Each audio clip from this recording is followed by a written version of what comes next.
বাবা হাল্ক, আমার খুব ইচ্ছা জীবনে একবার হলেও জমজম কূপের পানি খাবো। ঠিক আছে মা, তোমার ইচ্ছা আমি পূরণ করব। জমজমের পানি আনতে হলে তো সৌদি আরব যাওয়া লাগবে, কিন্তু আমার কাছে তো সেখানে যাওয়ার টাকা নেই। এখন কি করি?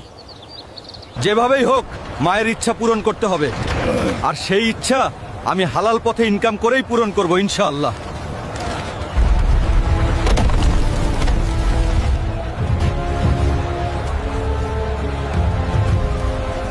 আলহামদুলিল্লাহ, অবশেষে সৌদি আরব যাওয়ার টাকা হলো। এখন সৌদি আরব গিয়ে জমজমের পানি আনবো ইনশাআল্লাহ। আল্লাহর রহমতে জমজমের পানি নিয়ে এসেছি। এখন শুধু মাকে না, পুরা গ্রামকেই জমজমের পানি খাওয়াবো। আল্লাহর কাছে হাজার হাজার শুক্রিয়া, তুই আমার আশা পূরণ করেছিস বাবা। আল্লাহ তোর অনেক ভালো করুক। বন্ধুরা, মায়ের পায়ের নিচে সন্তানের বেহেশত, তাই মায়ের সাথে সব